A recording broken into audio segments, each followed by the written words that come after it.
নবাব ফয়জুন্নেছা জমিদার বাড়ি বাংলাদেশের কুমিল্লা জেলার লাকসাম উপজেলার পশ্চিমগাঁও এলাকায় অবস্থিত এক ঐতিহাসিক জমিদার বাড়ি। নবাব ফয়জুন্নেছা চৌধুরানী ছিলেন দক্ষিণ এশিয়ার প্রথম এবং একমাত্র মহিলা নবাব ও নারী শিক্ষার পথিকৃৎ। তিনি অনেকটা নিজের অদম্য ইচ্ছাশক্তির কারণে শিক্ষিত হন। শিক্ষা, সমাজ কল্যাণ এবং সেবাব্রতে তিনি যে উদাহরণ সৃষ্টি করেছেন তা ইতিহাসে বিরল। আসসালামু আলাইকুম, আমি শামীম। আজকে আপনাদের মাঝে তুলে ধরব বাংলার প্রথম নবাব উপাধি পাওয়া নারী নবাবা ফয়জুন্নেছা চৌধুরী, ওনার জমিদার বাড়ি সহ অসংখ্য তথ্য। ভিডিওটা সম্পূর্ণ দেখুন আর শেয়ার করে সবাইকে দেখার সুযোগ করে দিন। বেগম ফয়জুন্নেছা চৌধুরানী তিনি জন্মগ্রহণ করেছিলেন 1834 সালে ও মৃত্যুবরণ করেন 1903 সালে।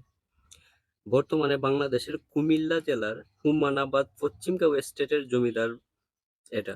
তিনি নারী শিক্ষা এবং অন্যান্য সামাজিক সমস্যার জন্য তার প্রচারণার জন্য সবচেয়ে বিখ্যাত। তার সামাজিক কাজের প্রশংসায় 1889 সালে রানী ভিক্টোরিয়া ফয়জুন্নেছাকে নবাব উপাধিতে ভূষিত করেন। দক্ষিণ এশিয়ার প্রথম মহিলা নবাব হন বেগম ফয়জুন্নেছা চৌধুরানী।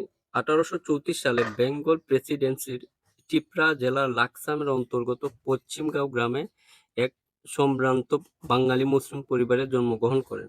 তিনি ছিলেন হুমানাবাদ পশ্চিমগাঁওয়ের নবাব খান বাহাদুর আহমেদ আলী চৌধুরী, যাকে শাহজাদা মির্জা আওরঙ্গজেব এবং আরফান্নেসা চৌধুরী সাহেবার জ্যৈষ্ঠ কন্যা। তার মা 1864 সালে পশ্চিমগাঁও নবাববাড়ি মসজিদ নির্মাণের জন্য উল্লেখযোগ্য ছিলেন। ফয়জুন্নেছা একটি রক্ষণশীল মুসলিম পরিবারে বেড়ে ওঠেন, যেখানে মহিলার কঠোর পর্দা ব্যবস্থা বজায় রাখতেন। তিনি কোনো প্রাতিষ্ঠানিক শিক্ষা লাভ করেননি, কিন্তু অবসর সময়ে তিনি তার লাইব্রেরিতে নিজেকে শিক্ষিত করতেন। তিনি আরবি, ফার্সি, সংস্কৃত ও বাংলা ভাষার পারদর্শী ছিলেন। ওনার বিবাহ 1860 সালে চৌধুরানী একজন দূরবর্তী চাচাতো ভাই এবং প্রতিবেশী জমিদার মোহাম্মদ গাজীর সাথে বিবাহ বন্ধনে আবদ্ধ হন এবং তার দ্বিতীয় স্ত্রী হন।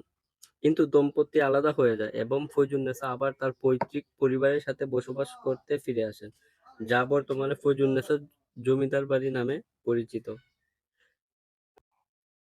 বেগম ফয়জুন্নেছা চৌধুরী জমিদার বাড়িতে ওনার অনেক ব্যবহৃত আসবাবপত্র আছে, যা পুরানো দিনের তৈরি ও ওনার নিজ হাতে ব্যবহৃত।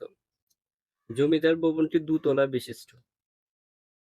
বর্তমানে নতুন করে এই ভবনটি সংস্কার করা হচ্ছে।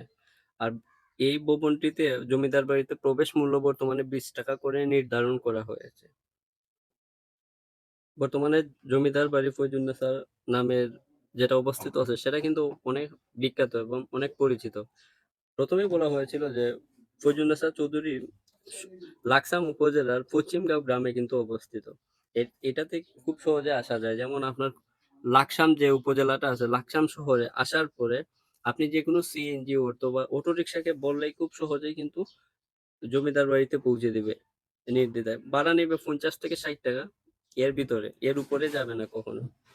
আর সত্যিকার অর্থে বর্তমানে এটা নতুন করে ভবনটি সংস্কার করা হয় এমপি মহোদয়ের মাধ্যমে। আস্তে আস্তে এটা জাদুঘরে পরিণত হচ্ছে, আরো উন্নত করার জন্য। নবাব ফয়জুন্নেছা চৌধুরীর সংক্ষিপ্ত বিবরণ এটা তুলে ধরেছি মাত্র। আর সত্যিকার অর্থে ওনার কিন্তু সংক্ষিপ্ত না, ওনার দীর্ঘ সময় কিন্তু এটা শেষ করার মতো না। তো যাই হোক, আজকে ছিল এই পর্যন্ত। আর অবশ্যই ভিডিওটা লাইক, কমেন্ট, শেয়ার করতে ভুলবেন না। ধন্যবাদ, ভালো থাকবেন সবাই।